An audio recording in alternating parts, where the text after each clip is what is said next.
ಹಾಗೆ ಈಗಾಗಲೇ ಬೆಳಗಾವಿಯಲ್ಲಿ ಕಾನೂನುಬಾಹಿರವಾಗಿ ಗಣಿಗಾರಿಕೆ ನಡೀತಾ ಇದೆ. ಅದರಲ್ಲಿ ಅಲ್ಯೂಮಿನಿಯಸ್ ಲ್ಯಾಟ್ರೇಟ್ ಹಾಗೂ ಬಾಕ್ಸೈಟನ್ನು ತೆಗೆದುಕೊಂಡು ಕಳ್ಳದಿನ ತೆಗೆದುಕೊಂಡು ಯಾಕಂದರೆ ಇ ಸಿ ತೊಗೊಳ್ಳೋದು ಅಂದರೆ ಎನ್ವೈರ್ಮೆಂಟ್ ಕ್ಲಿಯರೆನ್ಸ್ ತೊಗೊಳ್ಳೋದು ಒಂದು ಕಡೆಗೆ, ಬೇರೆ ಕಡೆಗೆ ಸರ್ಕಾರಿ ಜಮೀನುಗಳಲ್ಲಿ ಅಗೆದು ಅವತ್ತನ್ನು ಬೇರೆ ಒಂದು ರಾಜ್ಯಕ್ಕೆ ಕಳಿಸುವಂಥ ಹುನ್ನಾರ ಈಗಾಗಲೇ ಬೆಳಗಾವಿಯಲ್ಲಿ ನಡೆದಿದೆ. ಅದರಲ್ಲಿ ಬೆಳಗುಂದಿ ಇರುವಂಥ ಸರ್ವೆ ನಂಬರ್ 285 ಇದರಲ್ಲಿ ಗಣಿಗಾರಿಕೆ ನಡೆದಿದೆ. ಈಗಾಗಲೇ ತಮಗೆಲ್ಲ ಗೊತ್ತಿದೆ 285 ಇದು ಏನು ಸರ್ಕಾರಿ ಜಾಗ ಇದೆ. ಸರ್ಕಾರಿ ಜಾಗದಲ್ಲಿ ಪೊಲ್ಯೂಷನ್ ಕಂಟ್ರೋಲ್ದಿಂದ ಮಾತ್ರ ಅವರು ಇದನ್ನು ಎನ್ಒಸಿ ತಗೊಂಡು ಅದಕ್ಕೆ ಮೈನ್ಸ್ ಆ್ಯಂಡ್ ಜಿಯಾಲಜಿದವರು ಪರ್ಮಿಷನ್ ಕೊಟ್ಟಿದ್ದಾರೆ. ಪರ್ಮಿಷನ್ ಕೊಡಬೇಕಾದ್ರೆ ಸರ್ಕಾರಿ ಜಾಗದ ಮೇಲೆ ಇವರು ಯಾವ ರೀತಿ ಮೈನಿಂಗಕ್ಕೆ ಪರ್ಮಿಷನ್ ಕೊಟ್ಟರು ಅನ್ನೋದು ಕೂಡ ಇಲ್ಲಿ ಪ್ರಶ್ನೆ ಬರ್ತದೆ. ಯಾಕಂದರೆ ಇದರಲ್ಲಿ ಸರ್ಕಾರಿ ಜಮೀನು ಇರಬೇಕಾದ್ರೆ ಈಗಾಗಲೇ ಹಿಂದೆ ಜನಾರ್ದನ್ ರೆಡ್ಡಿ ಅವರ ಮೇಲೆ ಸರ್ಕಾರಿ ಭೂಮಿಯಲ್ಲಿ ಈ ರೀತಿ ಮೈನಿಂಗ್ ಮಾಡೋದಕ್ಕಾಗಿ ಅವರು ಶಿಕ್ಷೆಗೆ ಕೂಡ ಒಳಗಾಗಿದ್ದಾರೆ. ತಮಗೆಲ್ಲ ಗೊತ್ತಿರುವಂಥ ವಿಷಯ. ಲಕ್ಷ ಕೋಟಿಗಟ್ಟಲೆ ಈಗಾಗಲೇ ಅವರು ಸರ್ಕಾರಕ್ಕೆ ನುಕ್ಸಾನ್ ಮಾಡಿದ್ದಕ್ಕಾಗಿ ಅವ್ರ ಮೇಲೆ ಏನು ಪರಿಣಾಮ ಅದೆಲ್ಲ ತಮಗೆ ಗೊತ್ತಿದೆ. ಅದೇ ರೀತಿ ಇವತ್ತಿನ ದಿವಸ ಕೂಡ ಏನು ಇದು ಬೆಳಗಾವಿಯಲ್ಲಿ ಸರ್ವೆ ನಂಬರ್ 285 ಬೆಳಗುಂದಿಯಲ್ಲಿ ನಡೆದಿರುವಂತಹ ಸರ್ಕಾರಿ ಜಮೀನಲ್ಲಿ ಏನು ಇಲ್ಲಿಗಲ್ ಮೈನಿಂಗ್ ನಡೀತಾ ಇದೆ, ಅದರ ಬಗ್ಗೆ ಸಂಬಂಧಪಟ್ಟ ಅಧಿಕಾರಿಗಳ ಮೇಲೆ ಸಂಬಂಧಪಟ್ಟ ಅದೊಂದು ಮಾಲಿನ್ಯ ರಿಸೋರ್ಸಸ್ ಅಂತೇಳಿ ಒಂದು ಕಂಪನಿ ಇದೆ, ಅದರ ಮೇಲೆ ಆ್ಯಕ್ಷನ್ ಆಗಬೇಕು. ಅದರ ಮೇಲೆ CBI ಎನ್ಕ್ವೈರಿ ಕೂಡ ಆಗಬೇಕು. ಕರ್ನಾಟಕ ಸರ್ಕಾರ, ಘನಮೆತ್ತ ಸರ್ಕಾರ ಮತ್ತು ಮಾನ್ಯ ನಮ್ಮ ಇವರು ಮುಖ್ಯಮಂತ್ರಿಗಳು ಹಾಗೂ ಮಾನ್ಯ ಮೈನ್ಸ್ ಆ್ಯಂಡ್ ಜಿಯಾಲಜಿ ಮಿನಿಸ್ಟರ್ ಆದಂಥ ಮಲ್ಲಿಕಾರ್ಜುನ್ ಸಾಹೇಬರು ಅವರು ಅದನ್ನು CBIಗೆ ಈ ತನಿಖೆ ಒಪ್ಪಿಸಿದಾಗ ಸುಮಾರು ಸಾವಿರಾರು ಕೋಟಿಗಟ್ಟಲೆ ಇದರಲ್ಲಿ ಸರ್ಕಾರಕ್ಕೆ ಹಾನಿಯಾಗಿರೋದು ಕಂಡು ಬರ್ತದೆ. ಅದಕ್ಕಾಗಿ ಅದನ್ನು CBIಗೆ ಒಪ್ಪಿಸಬೇಕು ಅಂದುಕೊಂಡು ನಾವು ಒತ್ತಡ ಇರ್ತೇವೆ. ಅದೇ ರೀತಿ ಯಾವ ಅಧಿಕಾರಿಗಳು ಇದರಲ್ಲಿ ತಪ್ಪುಗಳು ಮಾಡಿದ್ದಾರೆ ಆ ಅಧಿಕಾರಿಗಳ ಮೇಲೆ ಸುಮೂಟ ಕೇಸನ್ನು ಲೋಕಾಯುಕ್ತ ಮಾಡ್ಕೊಳ್ಬೇಕಂತ ಹೇಳ್ತದೆ. ಯಾಕಂದರೆ ಇದನ್ನು ಸರ್ಕಾರದ ಹಿತ ಕಾಪಾಡುವಲ್ಲಿ ಈ ಒಂದು ಸಂಸ್ಥೆ ಕೆಲಸ ಮಾಡ್ತಾ ಇರ್ತದೆ. ಅದೇ ರೀತಿ ತಮಗೆ ಇದನ್ನು ತೋರಿಸ್ತಾ ಇದ್ದೇನೆ. ಈಗಾಗಲೇ ಇದರಲ್ಲಿ ಹೆಸರುಗಳು ಇದ್ದಾವೆ. ಯಾವ್ಯಾವ ಸರ್ವೆಗೆ ಅವರು ಪರ್ಮಿಷನ್ ತೊಗೊಂಡಿದ್ದಾರೆ ಮಾಲಿನ್ಯ ರಿಸೋರ್ಸಸ್, ಅದರಲ್ಲಿ 285 ಇದರಲ್ಲಿ ಇಲ್ಲ. ಆದರೆ 285 ಪರ್ಮಿಷನ್ ಇಲ್ಲದೇ ಇವರು ಇದನ್ನು ಕೆಲಸ ಮಾಡಿದ್ದಾರೆ, ಅಲ್ಲಿ ಗಣಿಗಾರಿಕೆ ಮಾಡಿದ್ದಾರೆ ಅಂತಕೊಂಡು ಹೇಳೋಕ್ಕೆ ಇಚ್ಛೆಪಡ್ತಾ ಇದ್ದೀನಿ. ಅದೇ ರೀತಿ ಇದು ನೋಡಿ, ಇದು 283, 282, 282, 283, ಇದು 284 ಇದೆ. ಇದು ಸರ್ಕಾರಿ ಭೂಮಿ. ಈ ಸರ್ಕಾರಿ ಭೂಮಿ ಮೇಲೇ ಅವರು ಗಣಿಗಾರಿಕೆ ಮಾಡಿದ್ದಾರೆ. ಹಾಗಾಗಿ ಈಗಾಗಲೇ ಪೊಲೀಸರಿಗೆ ನಾವು ಪೊಲೀಸರು ಈಗಾಗಲೇ ಇದೊಂದು ಮೊದಲೇ ಸರಿ ಏನು ಪ್ರೆಸ್ ಮಾಡಿದ್ದೇವೆ. ಆ ಟೈಮಿಗೆ ಸುಮಾರು 8 ಜನರ ಮೇಲೆ ಅವ್ರಿಗೇನೋ ಇಲ್ಲಿಗಲ್ ಮೈನಿಂಗ್ ಕಂಡು ಬರ್ತದೆ, ಅವ್ರ ಮೇಲೆ ಕೇಸ್ ಮಾಡಿದ್ದಾರೆ. ಅದನ್ನು ನಾವು ಸ್ವಾಗತ ಮಾಡ್ತೇವೆ. ಆದರೆ ಮಾಲಿನ್ಯ ರಿಸೋರ್ಸಸ್ ಮೇಲೆ ನಡೀತಾ ಇರುವಂತಹ ಏನು ಇದು ಇಲ್ಲಿಗಲ್ ಮೈನಿಂಗ್ ಇದೆ, ಇದರ ಮೇಲೆ ಇನ್ನೂವರೆಗೆ ಇವರು ಯಾವುದೇ ಥರದ ಕೇಸನ್ನು ದಾಖಲೆ ಮಾಡಿಲ್ಲ. ಮತ್ತು ಅದರಲ್ಲಿರುವಂಥ ಶಾಸಕರದು ಅವರು ಒತ್ತಡ ಇದೆ. ಯಾಕಂದರೆ ಅದರಲ್ಲಿ 4 ಜನ ಅವರು ಸಂಬಂಧಪಟ್ಟವರಿದ್ದಾರೆ. ಇದು ದೇವಚಂದ್ ಪಾಟೀಲ್ ಹಾಗೂ ಇವರು ತವನ್ ಪಾಟೀಲ್ ಮತ್ತು ಸಂತೋಷ್ ಪಾಟೀಲ್ ಅಂತ ಹೇಳಿದ್ದಾರೆ. ಇನ್ನೂ ಕೆಲವರು ಇದ್ದಾರೆ ಅದರಲ್ಲಿ. ಸೊ ಇವರೇ ಕೂಡ ಇದನ್ನು ಮಾಡಿಕೊಂಡು ಎಸ್ಟಿಮೇಟ್ ಕಮಿಟಿಗೆ ಒಂದು ಪ್ರಶ್ನೆ ಮಾಡ್ತಾರೆ. ಎಸ್ಟಿಮೇಟ್ ಕಮಿಟಿದ ಮೆಂಬರ್ ಆಗಿದ್ದಾರೆ. ಅವರು ದುರ್ಬಳಕೆ ಮಾಡಿ ಅಧಿಕಾರಿಗಳ ಮೇಲೆ ದಬಾವ ತಂದು ಅವರಿಗೆ ಅನಿಸೋ ಕೆಲಸ ಮಾಡ್ತಾಯಿದ್ದಾರೆ. ಇದೇ ರೀತಿ ಹಿಂದೆ ಕೂಡ ಮಾಡಿದ್ದಾರೆ. ಹಾಗಾಗಿ ಇದನ್ನು ಕ್ಲಿಯರ್ ಮಾಡೋದಕ್ಕಂತೇಳಿ ನಾವು ಕರ್ನಾಟಕ ಸರ್ಕಾರಕ್ಕೆ ಮನವಿ ಮಾಡ್ತಾ ಇದ್ದೇವೆ. CBIಗೆ ಒಂದು ಇದನ್ನು ಒಪ್ಪಿಸ್ಬೇಕಂತೇಳಿ ನಾವು ವಿನಂತಿ ಮಾಡ್ತಾ ಇದ್ದೇವೆ, ತನಿಖೆ ಮಾಡಬೇಕಂತೇಳಿ. ನಮಸ್ಕಾರ. ಬೆಳಗಾವಿ ತಾಲೂಕಿನ ಪಶ್ಚಿಮ ಭಾಗದಲ್ಲಿ ಮತ್ತು ಖಾನಾಪುರ ತಾಲೂಕಿನ ಪಶ್ಚಿಮ ಭಾಗದಲ್ಲಿ ಅಕ್ರಮ ಗಣಿಗಾರಿಕೆ ಭಾರಿ ಬೃಹತ್ ಪ್ರಮಾಣದಲ್ಲಿ ನಡೀತಾ ಇದೆ. ಇದ್ರ ಬಗ್ಗೆ ಈಗಾಗಲೇ ನಾವು ಸಂಬಂಧಪಟ್ಟ ಅಧಿಕಾರಿಗಳಿಗೆ ತಿಳಿಸಿ ಇದ್ರ ಬಗ್ಗೆ ಹೋರಾಟ ಪ್ರಾರಂಭ ಮಾಡಿದ್ವಿ. ಆ ಹೋರಾಟದ ಮುಖಾಂತರ ಕೆಲವು ದಿವಸದಿಂದ 8 ಜನರ ಮೇಲೆ FIR ಆಗಿದೆ. ಇದು ಏನು FIR ಆಗಿದೆ, ಇವರೆಲ್ಲ ಸಣ್ಣ ಆಪ್ರೇಟರ್ಸು. ಇವರು ಅಲ್ಲಿ ಸುತ್ತಮುತ್ತಲಿನ ಪ್ರದೇಶದಾಗ ರೈತರ ಭೂಮಿ ಮೇಲೆ ಮತ್ತು ಸರ್ಕಾರಿ ಭೂಮಿ ಮೇಲೆ ಹೋಗಿ ಅಕ್ರಮ ಗಣಿಗಾರಿಕೆ ಮಾಡ್ತಿದ್ರು.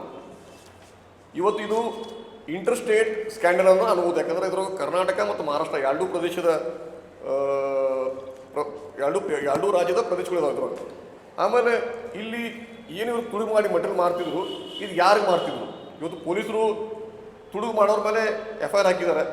ತುಡುಗಿನ ಮಾಲ ಖರೀದಿ ಮಾಡೋರು ಯಾರು?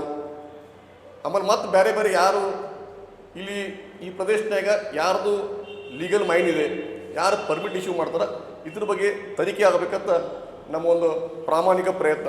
ಆಮೇಲೆ ನಮ್ಮ ಈ ಪ್ರಾಮಾಣಿಕ ಪ್ರಯತ್ನಗ ಬೆಳಗಾವಿ ದಕ್ಷಿಣ ಶಾಸಕರ ಶ್ರೀ ಅಭಯ್ ಪಾಟೀಲ್ ಅವರು ನಮ್ಮ ಈ ಹೋರಾಟದಾಗ ಅವರು ಧ್ವನಿ ಎತ್ತಿದ್ದಾರೆ. ಅವರು ಎಸ್ಟಿಮೇಟ್ ಕಮಿಟಿಗೆ ಒಂದು ಪತ್ರ ಬರೆದಾರ.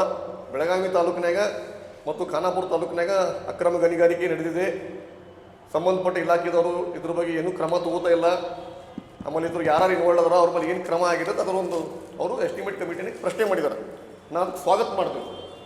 ಆದರೆ ಬೆಳಗಾವಿ ತಾಲೂಕಿನಾಗ ಇವತ್ತು ಲೀಗಲಿ ಒಂದೇ ಒಂದು ಮೈನ್ ಇದೆ, ಅಂದ್ರೆ ಸರ್ಕಾರಿನ ಇಲಾಖೆಗಳ ಅನುಮತಿ ಪಡೆದಂಥ ಒಂದೇ ಒಂದು, ಅದು ಇಂಡಿಯನ್ ಬ್ಯೂರೋ ಆಫ್ ಮೈನ್ಸ್ ಆಮೇಲೆ ಮೈನ್ಸ್ ಆ್ಯಂಡ್ ಜಿಯೋಲಜಿ ಕಡೆಯಿಂದ ಅನುಮತಿ ಪಡೆದಂಥ ಒಂದೇ ಒಂದು ಮೈನ್ ಇದೆ.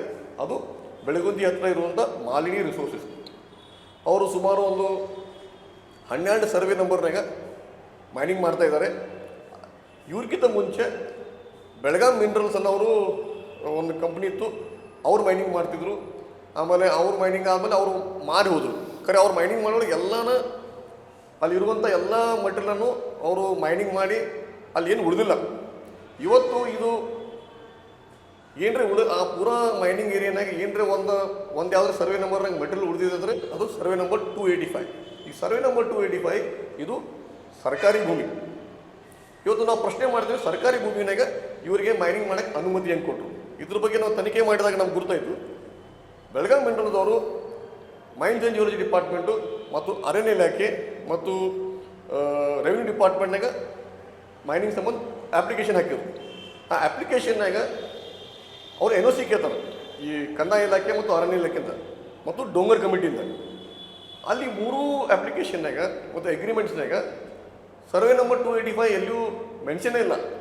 ಆದರೆ ಮೈನ್ಸ್ ಆ್ಯಂಡ್ ಜಿಯೋಲಜಿದವರು ಇವರಿಗೆ ಪರ್ಮಿಷನ್ ಕೊಡುವಾಗ 285 ಹಾಕಿ ಕೊಡ್ತಾರೆ. ಅವ್ರು ಆ್ಯಕ್ಚುಲಿ ಮ್ಯಾಪ್ನಾಗ 285 ಹಾಕಿ ಕೊಟ್ಟಾರೆ. ಖರೆ ಇವರು ಅದು ಯುಟಿಲೈಸ್ ಮಾಡ್ತಾರೆ. ಯಾಕಂದರೆ 285 ಏನಿದೆ ಸರ್ವೆ ನಂಬರು, ಅದು ಮ್ಯಾಪ್ ಕೊಡೋದು ಅದು ಪೂರಾ ಮೈನಿಂಗ್ ಏನಿದೆ ಸೆಂಟ್ರಲ್ ಏರಿಯಾನಾಗಿದೆ. ಸೊ ಇವತ್ತು ನಾವು ಏನು ಪ್ರಶ್ನೆ ಮಾಡ್ತೀವಿ ಅಂದರೆ, ಅಲ್ಲಿ ಹೋದಾಗ ನಾವು ನೋಡೇವ್ರಿ 285ನಾಗೂ ಮೈನಿಂಗ್ ಆಗ್ತದೆ. ಅದು ಸರ್ಕಾರಿ ಜಮೀನು ಮೇಲೆ ಇವ್ರು ಮೈನಿಂಗ್ ಹೆಂಗೆ ಮಾಡತ್ತಾರ, ಆಮೇಲೆ ಇವ್ರದ್ದು ಪೂರಾ ಮೈನಿಂಗ್ ಏರಿಯಾನಾಗ ಎಲ್ಲ ಮಟೀರಿಯಲ್ ಖಾಲಿಗಿದೆ, ಇವ್ರಿಗೆ ಮಟೀರಿಯಲ್ ಎಲ್ಲಿಂದ ಬರ್ತಾ ಇದೆ, ಇವ್ರು ಪರ್ಮಿಟ್ ಹೆಂಗೆ ಇಶ್ಯೂ ಮಾಡತ್ತಾರ, ಇವೆಲ್ಲ ಪ್ರಶ್ನೆಗಳು ಬರ್ತಾವೆ. ಆಮೇಲೆ ಶಾಸಕರು ಇಲ್ಲಿ ಏನು ಇಲ್ಲಿಗಲ್ ಮೈನಿಂಗ್ ಆ್ಯಕ್ಟಿವಿಟಿ ಆಗ್ತದೆ ಅವರು ಧ್ವನಿ ಎತ್ತಿದ್ದಾರೆ, ನಾವು ಸ್ವಾಗತ ಮಾಡ್ತೀವಿ. ತಮ್ಮ ಕಂಪ್ನಿ, ತಮ್ಮ ಸಂಬಂಧಿಕರ ಕಂಪ್ನಿ ಇದ್ರ ಇನ್ವಾಲ್ವ್ ಐತಿ, ಇದ್ರ ಬಗ್ಗೆ ಅವರು ಎಸ್ಟಿಮೇಟ್ ಕಮಿಟಿಗೆ ಕಂಪ್ಲೇಂಟ್ ಕೊಡ್ತಾರ, ಇದನ್ನ ಅವ್ರು ಪ್ರಶ್ನೆ ಮಾಡ್ತೀವಿ. ಆಮೇಲೆ ಇದ್ರ ಬಗ್ಗೆ ಜಿಲ್ಲಾ ಆಡಳಿತ ಈಗ ತುಡುಗು ಮಾಡೋರು ಹಿಡಿದ್ರಿ, ಸಣ್ಣ ತುಡುಗರು ಹಿಡಿದ್ರಿ, ದೊಡ್ಡ ತುಡುಗರು ಹಿಡೀರಿ, ಮತ್ತು ಇದು ಮಟೀರಿಯಲ್ ಎಲ್ಲಿ ಹೊಂಟೈತಿ, ಇದ್ರ ಎಂಡ್ ಕನ್ಸ್ಯೂಮರ್ ಯಾರ, ಇದ್ರ ಮೇಲೆಲ್ಲ ಕ್ರಮ ಆಗಬೇಕು ಹೇಳಿ ನಾವು ನಮ್ಮ ಡಿಮಾಂಡ್ ಇದೆ.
ಅವ್ರು ನಮ್ಗೆ 3 ಲೆಟರ್ ಕೊಟ್ಟಿರೋರಿಗೆ ಇವರಿಗೆ ಒಂದು ರೆಸ್ಪಾನ್ಸ್ ಇಲ್ಲ. ಆಮೇಲೆ 100% ಮೈನ್ಸ್ ಆ್ಯಂಡ್ ಜಿಯಾಲಜಿ ಡೈರೆಕ್ಟರ್ ಅವರು ಇದರಲ್ಲಿ ರಂಗಪ್ಪ ಅವ್ರು ಶಾಮೀಲಾಗಿದ್ದಾರೆ ಅಂತ ನಾನು ಆರೋಪ ಮಾಡ್ತಾ ಇದ್ದೀನಿ ಅವ್ರ ಮೇಲೆ. ಯಾಕಂತಂದರೆ ಅದು ಇನ್ನೊಂದು ವಿಷಯ ಬಿತ್ತು, ದಾಖಲಾತಿ ಸಹಿತ ನಾನು ಅದನ್ನು ಪ್ರೂವ್ ಮಾಡ್ತಾ ಇದ್ದೇನೆ. ನೆಕ್ಸ್ಟ್ ಇದರಲ್ಲಿ ಇಂಥದ್ರಲ್ಲಿ ರಂಗಪ್ಪ ಅವ್ರ ಮೇಲೆ ಲೋಕಾಯುಕ್ತ ಅವ್ರು ಸುಮೂಟೋ ಕೇಸ್ ಮಾಡಿಕೊಂಡು ಅವ್ರ ಮೇಲೆ ಎನ್ಕ್ವೈರಿ ನಡೆಸಬೇಕು. ಯಾಕಂದರೆ ಸರ್ಕಾರದ ಖಜಾನ ಲೂಟ್ ಆಗ್ತಾ ಇದ್ದಾರೆ. ಅದಕ್ಕೆ ಯಾವ ರೀತಿ ಅದನ್ನು ಮೈನಿಂಗ್ ಮಾಡೋದ್ರ ಸಲುವಾಗಿ ದಾರಿ ಮಾಡ್ಕೊಡೋಂಥ ಕೆಲಸ ಅವರು ರಂಗಪ್ಪ ಸಾಹೇಬ್ರು ಮಾಡ್ತಾ ಇದ್ದಾರೆ. ಅದು ನಮ್ಮ ಕರ್ನಾಟಕ ಸರ್ಕಾರದ, ನಮ್ಮ ಕರ್ನಾಟಕ ಜನರ ದುರ್ದೈವ. ಸರ್ ಆಮೇಲೆ NGT ಕಂಪ್ಲೇಂಟ್ ಮಾಡೋದು ಈಗ ನಾವು ಡಿ ಸಿ ಅವ್ರಿಗೆ ಒಂದು ಮನೆ ತಯಾರು ಮಾಡ್ತಾರೆ, ಅದು ಒಂದು ಮೇಲು ಮಾಡ್ತೀವಿ, ಸೇಮ್ ಅದೇ ರೀತಿ ಎಂಜಿನಿಯರ್ ಐತೆ. ಅದಕ್ಕೇನು ವಕೀಲು ತಗೊಂಡು ಫೀಸ್ ಕೊಟ್ಟೋದು ಇಲ್ಲ. We are seeing state government takes action well and good. ಎಲ್ಲ ಡಾಕ್ಯುಮೆಂಟ್ ನಿಮ್ಮ ಗೂಗಲ್ ಡ್ರೈವ್ ಲಿಂಕ್ ಶೇರ್ ಮಾಡ್ತಿದ್ರ, ಆ ಡ್ರೈವ್ನ ಎಲ್ಲ ನಿಮ್ಗೆ ಬೇಕಾದ ಎಲ್ಲ ಡಾಕ್ಯುಮೆಂಟ್